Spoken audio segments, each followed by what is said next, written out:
So moving on, what about fraud liability to third parties? So, fraud liability is to all reasonably foreseeable users of the work product. A foreseeable user is any person that the accountant should have reasonably foreseen would be injured by justifiable reliance on the misrepresentation. So this is very similar just to the negligence liability for third parties minority rule, where fraud liability to third parties is to all reasonably foreseeable users of the work product. So distinguish that with negligence liability that either has the majority rule as just people that fall within a certain class of foreseen users that the accountant knows about, compared to the negligence liability for third parties in which it's all reasonably foreseeable users. For fraud liability to third parties, it is the minority rule where it's reasonably foreseeable users. So this means that an accountant, if they misrepresent themselves to anybody, and then the misrepresentation was relied on by a third party, if the third party was reasonably foreseeable user, then the accountant would be liable for fraud to that third party. So, switching gears here, we'll go over the licensing and disciplinary systems for accountants. And these will be the various entities or government agencies that are tasked with licensing accountants in general, as well as disciplining the accountants if there were tort liability. So if an accountant acted negligently or conducted themselves fraudulently. So people become certified public accountants through state boards of accountancy. So what are state boards of accountancy? So they are governmental agencies that license accountants to use the designation of certified public accountant, or CPA.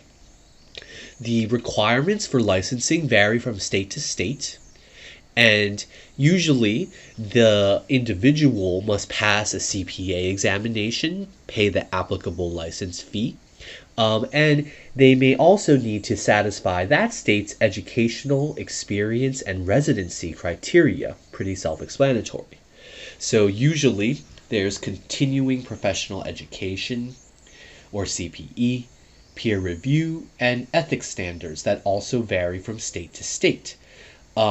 So meeting these standards is necessary to remain licensed. So if you were interested in becoming a CPA in the future, you would pay a lot of attention to what, let's say you want to be a CPA in New York State. You would look on the New York State laws and their regulations for what are the requirements to become a CPA as a duly licensed CPA in the state of New York.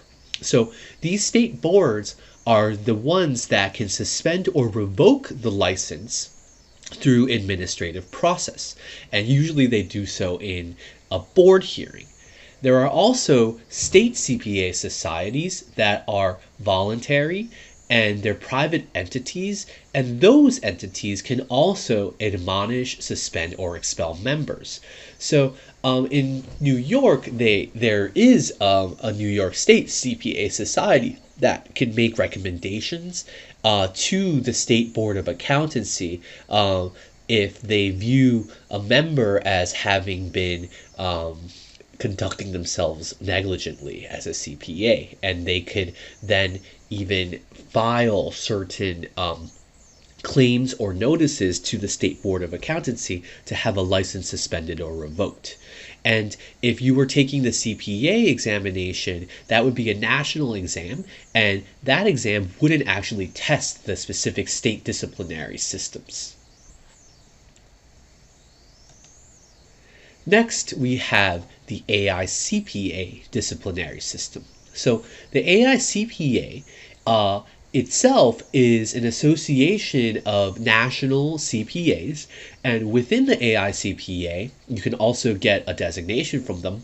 There is the Professional Ethics Division and the Joint Ethics Enforcement Program, or JEEP. So, the Professional Ethics Division is the entity that investigates ethics violations by AICPA members. So, the Professional Ethics Division will impose sanctions in less serious cases. And if they see some sort of, like, maybe there was a CPE course, right, that a CPA is supposed to take once a year, and they don't do so, the Ethics Division will come in and tell them to take additional CPE courses. Maybe the CPA has a history of not filing things on time. The Professional Ethics Division would come in and require that CPA to take maybe a CPE course as teaching them about why it's important to timely file certain forms. So the Joint Ethics Enforcement Program is between the AICPA and most state societies, and the AICPA has an agreement with a state, let's say, that permits ethics complaints to be referred to the AICPA or to the state society, or vice versa.